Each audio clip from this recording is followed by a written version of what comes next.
মানুষ অসুস্থ কেন হন? শারীরিক দুর্বলতার কারণে? না, মানুষ অসুস্থ হন তার মানসিকতার কারণে, তার বিবেকের কারণে, তার কর্মের কারণে, তার ক্রোধের কারণে। আর যখন কেউ সুস্থ হন, ঠিক হয়ে যান, তার মানে এটা নয় যে শুধু ওষুধের জন্য তিনি সুস্থ হয়েছেন। না, এটা কারোর তার প্রতি প্রেমের প্রভাব, বিশ্বাসের প্রভাব, সম্বলের প্রভাব। শুধুমাত্র ওষুধ দিয়ে কিছুই হয় না। যদি মনে প্রেম থাকে, বিবেক থাকে, বিশ্বাস থাকে, সম্বল থাকে, তবেই সেই ওষুধ কাজ করতে পারে। তাই মনে রাখবেন, এই জীবন হলো অত্যন্ত ছোট।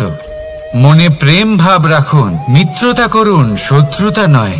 ভালোবাসুন, বিদ্বেষ নয়। আর এই ভালোবাসার সাথেই বলুন, রাধা রাধা।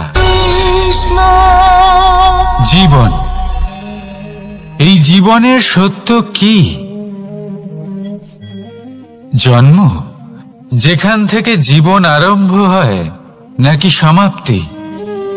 মৃত্যু, যেখানে জীবন শেষ হয়ে যায়। জীবনের সত্য এটা নয়, সব কিছু এটা নয়। ভালো করে ভেবে দেখলে কিছুই যায় আসে না যে আপনার জন্ম কোথায় হয়েছে, কিভাবে হয়েছে। এতেও কিছু যায় আসে না যে আপনার মৃত্যু কোথায় হবে, কিভাবে হবে। যায় আসে তখন, গুরুত্বপূর্ণ হলো এটাই যে জীবন আপনি যাপন করেছেন তার উদ্দেশ্য কি ছিল, কি ভাবনা নিয়ে আপনি বেঁচেছেন। এখন যদি আপনি এমন কিছু করেন যার দ্বারা এই সংসার আপনার থেকে জীবন যাপনের প্রেরণা পেতে পারে, মৃত্যুর পরেও আপনার কর্ম দেখে তা স্মরণ করে জীবনে বাঁচতে শেখেন, তাহলে তার তাৎপর্য হলো আপনি নিজের কর্মের দ্বারা, নির্বাচনের দ্বারা অমর হয়ে গেছেন। দেখুন, জীবনে দুশ্চিন্তা করা হলো বৃথা, মৃত্যুর ভয়ও হলো বৃথা। কারণ আত্মা কখনো মরে না, তাকে কেউ শেষ করতে পারে না। না কাল, না মৃত্যু, আর না সময়। যদি এমন কিছু থাকে যা আপনার আত্মাকে শেষ করে দিতে পারে, তাহলে তা আপনারই নিজের দুষ্কর্ম। তাই এই যে জীবনকাল আপনার কাছে রয়েছে, তাতে শুধু শুভ কর্ম করুন, দুশ্চিন্তা করা ত্যাগ করুন। এমন কর্ম করুন যা দেখে সংসার উচিত পথে চলে আসবে, শুভ কর্ম করবে। যদি আপনার মৃত্যুর পরে সংসার আপনাকে স্মরণ করে শিক্ষা লাভ করে, উচিত পথে চলে, প্রেরিত হয়, তাহলে আপনিও অমর হয়ে যাবেন। আসুন আমার সাথে ভালোবেসে বলুন, রাধা রাধা। কথায় আছে, যা কিছু অন্তর থেকে নিঃসৃত হয় তা অশুভ হয় না। অশুভ হলো সেই বোধ, সেই ইচ্ছে যা অন্তর থেকে নিঃসৃত হলেও কখনোই বিবেকের দ্বারা পরখ করা হয় না। এমনই একটা অনুভূতি হলো ক্রোধ। এই ক্রোধ আপনার বিবেকই হরণ করে নেয়, আপনার করুণা হরণ করে নেয়। আপনি ভাবনা চিন্তা করার যোগ্যতাই হারিয়ে ফেলেন। এবার যদি আপনি সংসারকে নিয়ন্ত্রণ করতে চান, ভবিষ্যতের ওপর নিয়ন্ত্রণ রাখতে চান, বর্তমানের ওপর নিয়ন্ত্রণ রাখতে চান, তাহলে প্রথমে নিজের ক্রোধের ওপর নিয়ন্ত্রণ করা শিখতে হবে। কারণ এই ক্রোধ আপনার বন্ধু নয়, এ আপনার শক্তি নয়, এ হলো আপনার দুর্বলতা।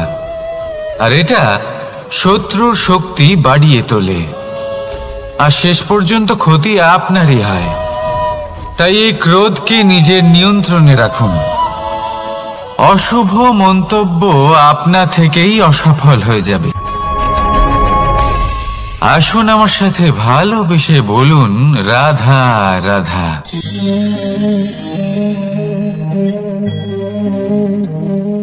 প্রশান্তি জড়িত নিদ্রা মানুষের জীবনের একটা অত্যন্ত গুরুত্বপূর্ণ সুখ। এবং প্রয়োজনীয়তাও। দেখতে গেলে এই সংসারের প্রত্যেক পশু পাখি, প্রত্যেক জীব অবশ্যই নিদ্রা প্রাপ্ত করেন, কিন্তু মানুষ, যার মধ্যে বিচার বিবেচনা করার শক্তি অন্যদের থেকে অনেক বেশি, তার কিন্তু ঘুমের কিছু সমস্যা অবশ্যই হয়। কি বলেন? তাই তো। এবার এর কারণ কি? চিন্তা। এবার চিন্তা আমাদের সবার জীবনে আছে। আমরা সকলে জানি যে চিন্তা কখনো আমাদের সাহায্য করে না, তাও আমাদের জীবনে আছে। কেন? চিন্তার মাধ্যমে কি কখনো কোনো সমস্যার সমাধান হয়েছে? অর্থের চিন্তা করলে কি অর্থ লাভ হয়? ভবিষ্যতের চিন্তা করলে কি ভবিষ্যৎ ঠিক হয়ে যায়? স্বাস্থ্যের চিন্তা করলে কি স্বাস্থ্য নিজে থেকেই ঠিক হয়? হয় না। তাহলে এই সব কিছু থেকে আমাদের একটা ছোট্ট শিক্ষা অবশ্যই লাভ করা উচিত। আপনিও আপনার কাঁধ থেকে চিন্তার এই বোঝা নামিয়ে ফেলুন। আর এই সব ইচ্ছে একত্রিত হয়ে আমাদের মনে চিন্তা উৎপন্ন করে। তাই এই চিন্তাগুলিকে ত্যাগ করুন। প্রকৃতির প্রেমের উপর বিশ্বাস রাখুন। মনে রাখবেন, যিনি চিন্তা মুক্ত হবেন তিনি চিতা মুক্ত হবেন। সুখের নিদ্রা প্রাপ্ত করুন, আর নিদ্রায় যাবার আগে আমার সাথে ভালোবেসে বলুন, রাধা রাধা। মহাদেব, সেই দেবতা যিনি মহান, যাকে দেবতাদের দেবতা বলা হয়, যিনি হলেন আমার আরাধ্য। কখনো আপনার মনে এই প্রশ্ন এসেছে যে শিবকেই কেন মহাদেব বলা হয়, অন্য কোনো দেবতাকে কেন বলা হয় না? সেই কারণ মহাদেবের মধ্যে, ওনার মধ্যে এমন এক বিশেষ গুণ রয়েছে যা অন্য কারণ নেই। তা হলো নিঃস্বার্থ হয়ে মানুষের সেবা করা। যদি প্রয়োজন পড়ে, যদি সৃষ্টির পথে বিনাশের কালো মেঘ ছেয়ে থাকে, তখন নিজের প্রাণের চিন্তা না করে হলাহল পান করার জন্য প্রস্তুত থাকেন মহাদেব। আর এই অদ্বিতীয় ত্যাগের জন্যই শিবকে মহাদেব বলে ডাকা হয়। এবার যদি কোনো মানুষও নিঃস্বার্থ ভাবনার দ্বারা নিজেকে অর্পণ করে দেয় এই জগতের কল্যাণের জন্য, মানুষের সেবার জন্য, তাহলে তিনিও মহাপুরুষ, মহামানব হতে পারেন। যদি কেউ অভুক্ত থাকেন, তাহলে নিজের থালা থেকে অর্ধেক খাবার তাকে দিয়ে দিন। যদি কেউ অসুস্থ হন, তাহলে তাকে সেবা করার, চিকিৎসা করার চেষ্টা করুন। এই জীবন শুধু নিজের জন্য নয়, অন্যদের প্রতি, সমস্ত সংসারের প্রতি উৎসর্গ করুন। যদি এইসব মানুষ শিখে যান, তাহলে তিনি মহাদেবের পথে অগ্রসর হতে পারেন। যদি মানুষ নিঃস্বার্থ ভাবনার দ্বারা এই সংসারের সেবা করতে শিখে যান, তাহলে তিনি নিশ্চিত রূপে মহামানব অবশ্যই হতে পারবেন। আসুন আমার সাথে ভালোবেসে বলুন, রাধা রাধা। স্বর্ণ, হীরে, মুক্ত, মানিক, এই সব কিছুকে আগে পাথর বলা হতো। তাহলে এমন কি হলো যে এদের রত্ন বলা হয়? আর রত্ন তা বাস্তবে আসলে কি? এটা হলো সেই পাথর যাকে আগে আগুনের তাপ সহ্য করতে হয়েছে, পরখ করা হয়েছে, যাচাই করা হয়েছে, এদের কাটার চেষ্টা করা হয়েছে, কিন্তু তারা কখনোই নষ্ট হয়নি, বরং তারা আরো উদ্ভাসিত হয়েছে, আরো উজ্জ্বল হয়েছে, এই সংসারে আরো প্রকাশ ছড়িয়ে দিয়েছে।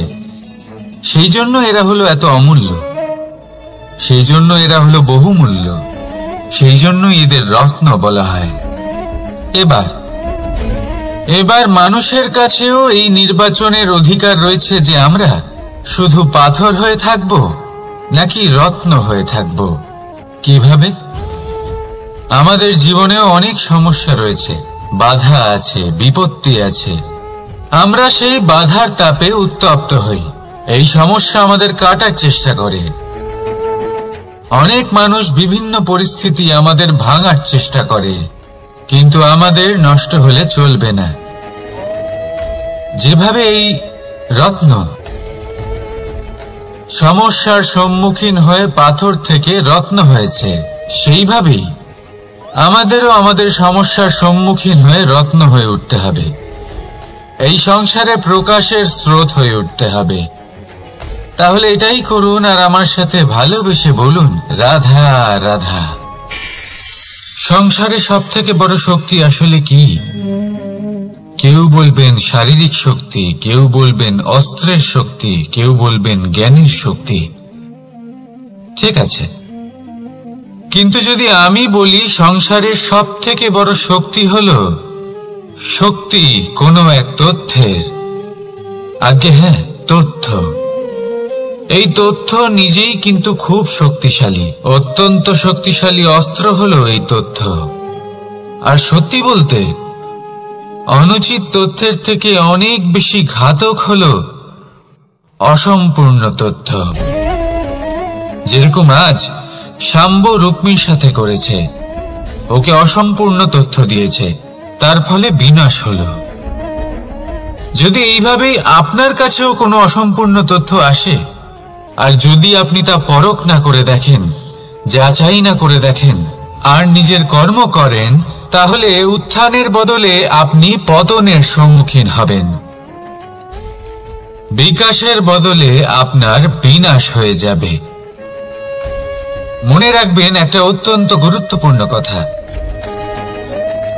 সঠিক তথ্য পাওয়া সঠিক তথ্য দেওয়ার থেকে অনেক বেশি গুরুত্বপূর্ণ। আশা করি এই কথা আপনি বুঝেছেন। জীবনে যখনই কোনো তথ্য আপনি পাবেন, সেই বিষয়ে ভেবে দেখুন, পরখ করে দেখুন, যাচাই করুন, তারপর নিজের কর্ম করুন। আর আমার সাথে ভালোবেসে বলুন, রাধা রাধা। ধর্ম এবং প্রেম, এই দুই হলো একই মুদ্রার দুই পিঠ। যদি এদের মধ্যে কোনোটা নষ্ট হয়ে যায়, তাহলে দ্বিতীয়টাও থাকে না। কখনো ভেবেছেন এমন কেন হয়? তার জন্য আগে আপনাকে বুঝতে হবে যে ধর্ম আসলে কি। ধর্ম সেটাই যা এই সংসারের প্রত্যেক মানুষকে একে অপরের সাথে সুখ এবং শান্তিতে থাকতে প্রেরণা যোগায়। এই প্রেরণার আধার হলো প্রেম। প্রেম সেটাই যা আপনার মধ্যে অন্য কারোর প্রতি করুণাবোধ জাগিয়ে তোলে, সম্মান জাগিয়ে তোলে।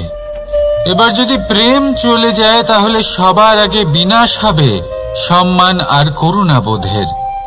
এবার যেখানে না প্রেম রয়েছে, না সম্মান রয়েছে, না করুণা রয়েছে, সেখানে ধর্ম কিভাবে বাস করবে?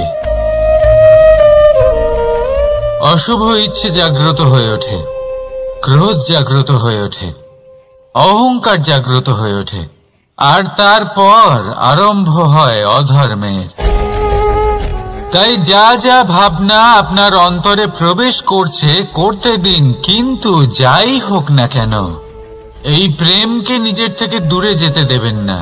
এই প্রেমকে চিরকাল নিজের কাছে রাখুন, নিজের হৃদয়। আর এই প্রেম ভাব নিয়ে বলুন, রাধা রাধা। এই সংসারে আমাদের জীবনের সব থেকে বড় দোষ কি আপনি জানেন? কেউ বলবেন লোভ, কেউ বলবেন লালসা, কেউ বলবেন অসত্য। দেখুন, দুঃখের মূল কারণ হলো পরিশ্রম না করা। কিছু মানুষ ভাবেন যে আমি জীবনে কোনো পরিশ্রম করব না, অথচ আমি সবকিছু প্রাপ্ত করতে চাই। আর এমন এক কারণের জন্যই দূতের মতো খেলা আমাদের জীবনে প্রবেশ করার সুযোগ পায়। দূত, এই দূত আসলে কি?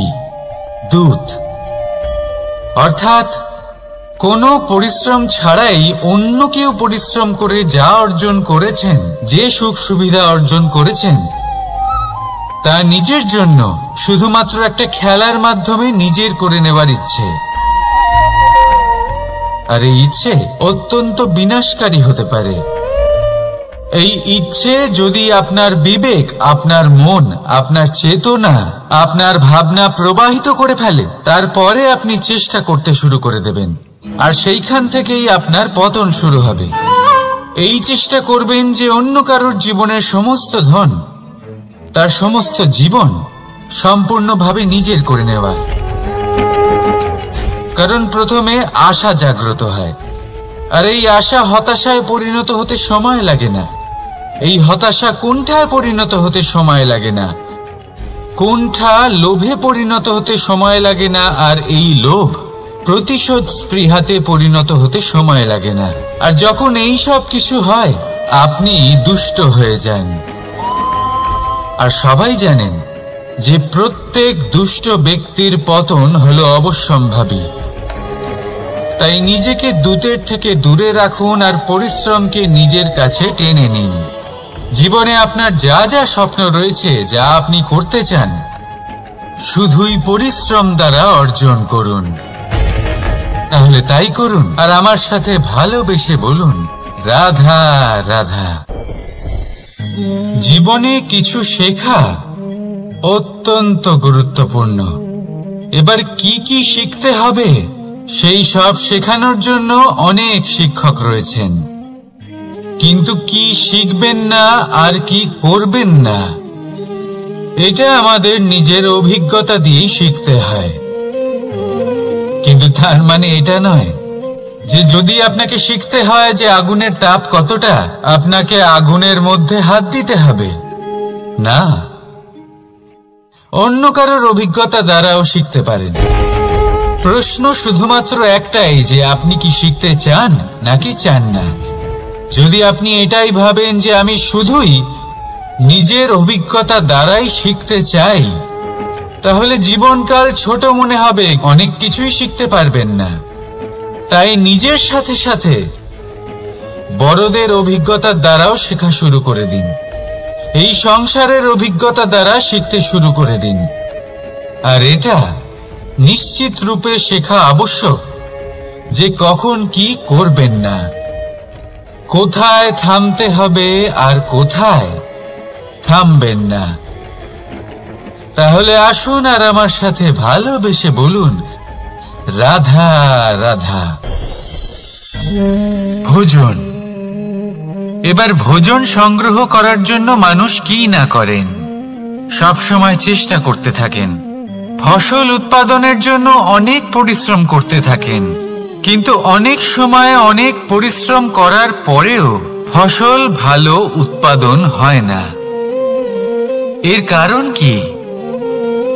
কারণ হলো এটাই যে আপনি পরিশ্রম হয়তো অনেক করেছেন, কিন্তু আপনার নজর তো সেই বীজের দিকে ছিলই না যা আপনি রোপণ করেছেন। সেই জন্য সব সময় কোনো বীজ রোপণ করার আগে তাকে পরখ করে দেখুন, তা অত্যন্ত আবশ্যক। আর সেইভাবেই যখনই কোনো কর্মের প্রশ্ন আসে, তাহলে সেখানে শুধুমাত্র পরিশ্রম যথেষ্ট নয়। সেই কাজের প্রতি আপনার কর্তব্য কি, আপনার উদ্দেশ্য কি, সেটা জানা হলো অত্যন্ত গুরুত্বপূর্ণ। তাই কর্ম করুন, কিন্তু সেই কর্মের প্রতি আপনার যা উদ্দেশ্য তার মাহাত্ম্য বুঝতে চেষ্টা করুন। তাহলে আসুন আমার সাথে ভালোবেসে বলুন, রাধা রাধা। জীবনে যখনই কোনো বস্তু বা সুখ স্বাচ্ছন্দ্য অধিক মাত্রায় আপনার কাছে চলে আসে, তখন নিজেকে শ্রেষ্ঠ মনে করার একটা প্রবণতা দেখা যায়, যা হয় আত্মবিশ্বাসে পরিণত হয়, নয়তো অহংকারে। এবার আত্মবিশ্বাস আর অহংকারের মধ্যে অনেক বড় পার্থক্য রয়েছে। আমি এটা করতে পারি, আমি ওটাও করতে পারি, এ হলো আত্মবিশ্বাস।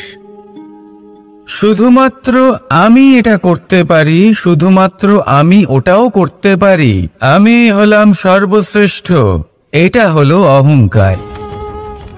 এবার এই অহংকার এর ধ্বনি অনেক দূর প্রবাহিত হয়, আর এর প্রহার সর্বপ্রথম আপনাকে বিপর্যস্ত করে। এবার এই অহংকার এর বিপরীত শব্দ হল বিনয়, অর্থাৎ নিজের ঊর্ধ্বে উঠে অন্যের বিষয়ে ভাবনা চিন্তা করা, সংসারের বিষয়ে ভাবা। এই বিনয়ী হবার চেষ্টা করুন, একের থেকে অনেক হওয়ার চেষ্টা করুন এবং একসাথে থাকার চেষ্টা করুন। নিশ্চিত রূপেই আপনি বিকাশের কারণ হবেন। মত্ততা থেকে নিজেকে দূরে রাখুন, অহংকার থেকে নিজেকে দূরে রাখুন। এই মন প্রসন্ন হয়ে বলবে, রাধা রাধা। কোনো এক বস্ত্রে যদি ছোট্ট একটা ছিদ্র উৎপন্ন হয়, আর যদি আমরা তার দিকে নজর না দিই, তাহলে সময়ের সাথে সমগ্র বস্ত্র ছিঁড়ে যায় আর কোনো কাজে আসে না। যদি কোনো একটা নৌকাতে ছোট্ট একটা ছিদ্র উৎপন্ন হয়, তাহলে সময়ের সাথে পুরো নৌকাই জলে ডুবে যায়। লক্ষ্যের দিকে অগ্রসর হওয়ার সময় একটা ছোট্ট ভুল আপনি যদি করে ফেলেন, তাহলে আপনাকে তার লক্ষ্যের থেকে দূরে করে দিতে পারে। এমনটা এই সম্পর্কের সাথেও হয়ে থাকে। কোনো একটা ছোট্ট কথা, একটা ছোট্ট মনোমালিন্য যদি সম্পর্কে আসে এবং সেটা না মেটানো হয়, তাহলে সেই সমগ্র সম্পর্কটা অনেক বড় বড় সম্পর্ক ভেঙে যেতে পারে। যদি আপনার সম্পর্কে ছোট্ট একটা ছিদ্র উৎপন্ন হয়, তাহলে প্রেমের সূচ আর স্নেহের সুতো দ্বারা সেলাই করে ফেলুন, যাতে আপনার এই সম্পর্ক অটুট থাকে এবং প্রেম দ্বারা পরিপূর্ণ থাকে। আসুন আমার সাথে ভালোবেসে বলুন, রাধা রাধা। দু রকমের প্রাকৃতিক বেগ থাকে। প্রথম হলো বর্ষা। যখন এর বর্ষণ হয়, তখন মাটিকে শীতল করে নতুন ফসল ফলায়।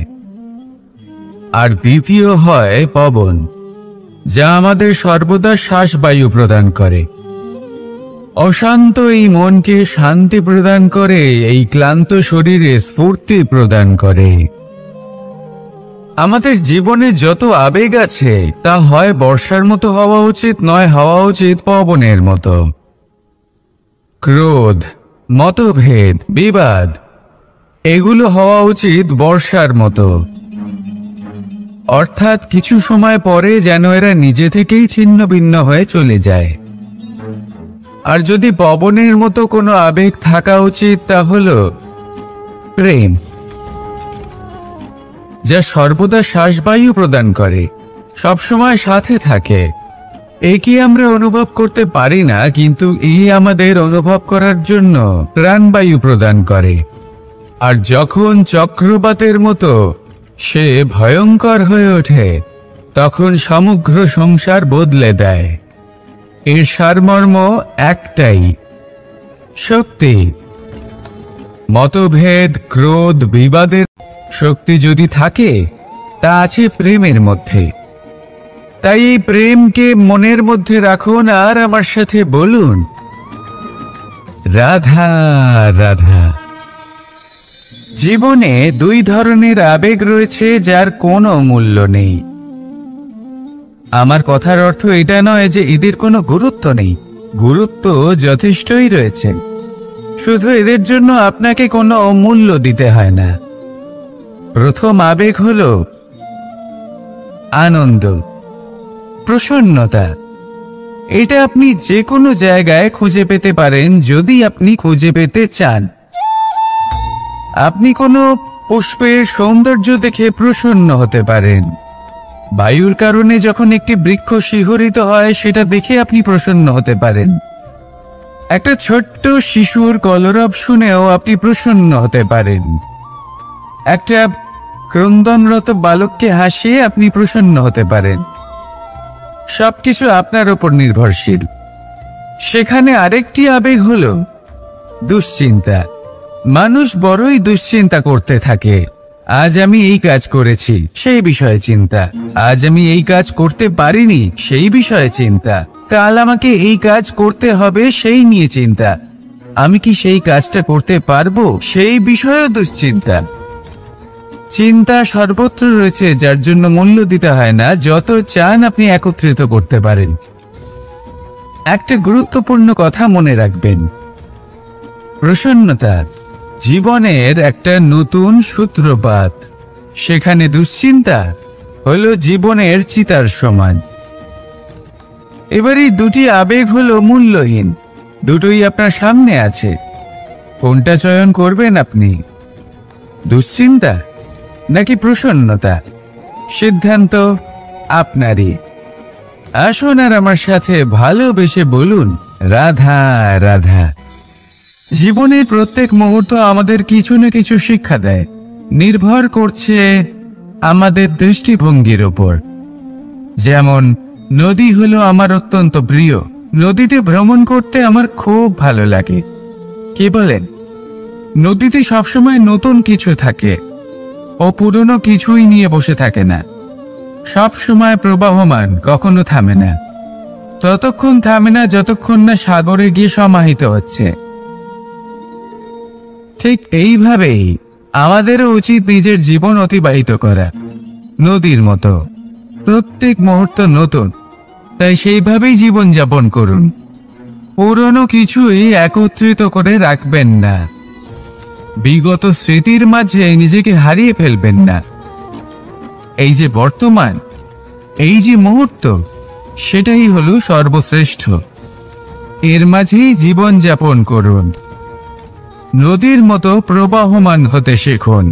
আপনি শিখে গেলে তাহলে মনে রাখবেন, আমার আপনার মাঝে বিচরণ করতে বড়ই ভালো লাগবে। যে ব্যক্তি আনন্দের সাথে জীবনের প্রত্যেকটা মুহূর্ত অতিবাহিত করে কোনো চিন্তা ছাড়াই প্রবাহমান হয়, কখনোই থামে না যতক্ষণ না মুক্তি লাভ করছেন, এমন ব্যক্তির মধ্যেই রাধাকৃষ্ণ বসবাস করেন। তাহলে আসুন আমার সাথে ভালোবেসে বলুন, রাধা রাধা। আপনি অবশ্যই কোনো গাছ দেখে থাকবেন যেখানে অনেক ফল রয়েছে। সেই গাছের ডালগুলি নিজে থেকেই নত হয়ে যায়। কেন? যাতে মানুষ, প্রাণী, এরা সকলে যাতে সেই ফল খুব সহজে গ্রহণ করতে পারেন। এটাই হলো প্রকৃতির শিক্ষা, এটাই হলো প্রকৃতির নিয়ম। মানুষেরও কিছুটা এরকমই হওয়া উচিত। যদি আপনি সাফল্যের চরম সীমায় পৌঁছে যান, অনেক বেশি ধন অর্জন করে ফেলেন, তখন মনে রাখবেন যে আপনি যেন অহংকারী না হয়ে পড়ে। বিনম্র থাকতে হবে। সেই ধনকে ব্যবহার করতে হবে উচিত কাজের জন্য। সেই ধনের দ্বারা সমাজের মঙ্গল করা উচিত। সকল মানুষকে সাহায্য করা উচিত যাদের ধনের অভাব আছে। যদি ধনী হওয়া সত্ত্বেও আপনি ধনের সদ্ব্যবহার এই সমাজের মঙ্গলের জন্য, তার ভালোর জন্য না করেন, যদি আপনি ধন দান না করেন, তাহলে এই ধন অহংকার রূপী বিষে পরিণত হয়ে আপনাকেই নাশ করবে।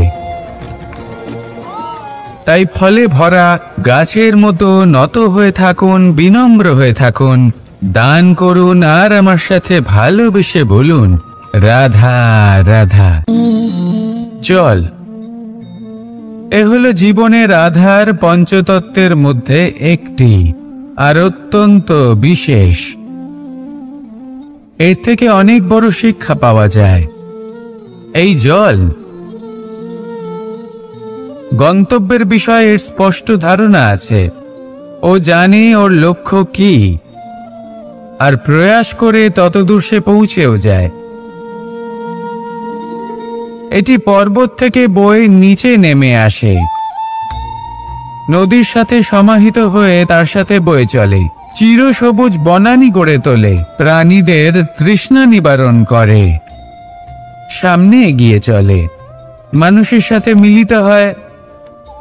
যারা একে বাঁধের মধ্যে বেঁধে রাখতে চেষ্টা করে, সে বন্দি দশাতেও থেকে যায়, মানুষের কল্যাণ করে। তারপর বাঁধ থেকে মুক্তি পেয়ে এগিয়ে চলে। কোথাও ধাক্কা খায়, কোথাও বাধা পড়ে, কোথাও যদি পথ খুঁজে না পায়, তাহলে পথ খুঁজেই নেয়। আর যেখানে পথ থাকে না, সেখানে পথ বানিয়ে নেয়, আর শেষ পর্যন্ত নিজের লক্ষ্যে পৌঁছেই যায়। অর্থাৎ সমুদ্রে গিয়ে সমাহিত হয়ে যায়, আমাদেরও কিছুটা এরকমই হয়ে উঠতে হবে। যেখানেই যাবেন সকলের কল্যাণ করুন, সামনে এগোন। আপনি কোথাও পড়ে গেলে, ধাক্কা খেলে আঘাত লাগবেই, উত্থান পতন লেগেই থাকে। সামনে এগোতে থাকুন। কোথাও পথ না পেলে তা খুঁজে নিন, কোথাও পথ না থাকলে তা বানিয়ে নিন। নিজের গন্তব্যের কথা সব সময় মনে রাখুন। শেষ পর্যন্ত নিজের মোক্ষ লাভ আপনি অবশ্যই করবেন। আর আমার সাথে ভালোবেসে বলুন, রাধা রাধা। মানুষ অসুস্থ কেন হন? শারীরিক দুর্বলতার কারণে? না, মানুষ অসুস্থ হন তার মানসিকতার কারণে, তার বিবেকের কারণে, তার কর্মের কারণে, তার ক্রোধের কারণে। আর যখন কেউ সুস্থ হন, ঠিক হয়ে যান, তার মানে এটা নয় যে শুধু ওষুধের জন্য তিনি সুস্থ হয়েছেন। না, এটা কারোর তার প্রতি প্রেমের প্রভাব, বিশ্বাসের প্রভাব, সম্বলের প্রভাব। শুধুমাত্র ওষুধ দিয়ে কিছুই হয় না। যদি মনে প্রেম থাকে, বিবেক থাকে, বিশ্বাস থাকে, সম্বল থাকে, তবেই সেই ওষুধ কাজ করতে পারে। তাই মনে রাখবেন, এই জীবন হলো অত্যন্ত ছোট। মনে প্রেম ভাব রাখুন, মিত্রতা করুন, শত্রুতা নয়। ভালোবাসুন, বিদ্বেষ নয়। আর এই ভালোবাসার সাথেই বলুন, রাধা রাধা। জীবন, এই জীবনের সত্য কি? জন্ম, যেখান থেকে জীবন আরম্ভ হয়, নাকি সমাপ্তি? মৃত্যু, যেখানে জীবন শেষ হয়ে যায়। জীবনের সত্য এটা নয়, সব কিছু এটা নয়। ভালো করে ভেবে দেখলে কিছুই যায় আসে না যে আপনার জন্ম কোথায় হয়েছে, কিভাবে হয়েছে। এতেও কিছু যায় আসে না যে আপনার মৃত্যু কোথায় হবে, কিভাবে হবে। যায় আসে তখন, গুরুত্বপূর্ণ হলো এটাই যে জীবন আপনি যাপন করেছেন তার উদ্দেশ্য কি ছিল, কি ভাবনা নিয়ে আপনি বেঁচেছেন। এখন যদি আপনি এমন কিছু করেন যার দ্বারা এই সংসার আপনার থেকে জীবন যাপনের প্রেরণা পেতে পারে, মৃত্যুর পরেও আপনার কর্ম দেখে তা স্মরণ করে জীবনে বাঁচতে শেখেন, তাহলে তার তাৎপর্য হলো আপনি নিজের কর্মের দ্বারা, নির্বাচনের দ্বারা অমর হয়ে গেছেন। দেখুন, জীবনে দুশ্চিন্তা করা হলো বৃথা, মৃত্যুর ভয়ও হলো বৃথা। কারণ আত্মা কখনো মরে না, তাকে কেউ শেষ করতে পারে না। না কাল, না মৃত্যু, আর না সময়।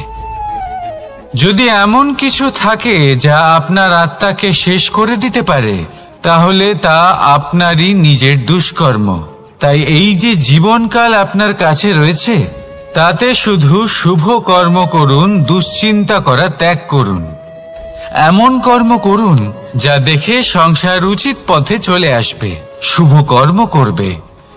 যদি আপনার মৃত্যুর পরে সংসার আপনাকে স্মরণ করে শিক্ষা লাভ করে, উচিত পথে চলে, প্রেরিত হয়, তাহলে আপনিও অমর হয়ে যাবেন। আসুন আমার সাথে ভালোবেসে বলুন, রাধা রাধা। কথায় আছে, যা কিছু অন্তর থেকে নিঃসৃত হয় তা অশুভ হয় না। অশুভ হলো সেই বোধ, সেই ইচ্ছে যা অন্তর থেকে নিঃসৃত হলেও কখনোই বিবেকের দ্বারা পরখ করা হয় না। এমনই একটা অনুভূতি হলো ক্রোধ। এই ক্রোধ আপনার বিবেকই হরণ করে নেয়, আপনার করুণা হরণ করে নেয়। আপনি ভাবনা চিন্তা করার যোগ্যতাই হারিয়ে ফেলেন। এবার যদি আপনি সংসারকে নিয়ন্ত্রণ করতে চান, ভবিষ্যতের ওপর নিয়ন্ত্রণ রাখতে চান, বর্তমানের ওপর নিয়ন্ত্রণ রাখতে চান, তাহলে প্রথমে নিজের ক্রোধের ওপর নিয়ন্ত্রণ করা শিখতে হবে। কারণ এই ক্রোধ আপনার বন্ধু নয়, এ আপনার শক্তি নয়, এ হলো আপনার দুর্বলতা।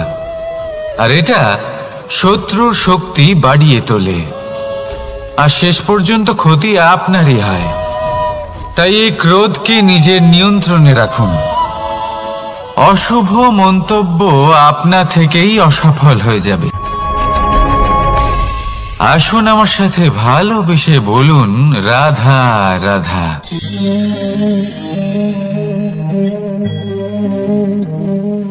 প্রশান্তি জড়িত নিদ্রা মানুষের জীবনের একটা অত্যন্ত গুরুত্বপূর্ণ সুখ এবং প্রয়োজনীয়তাও।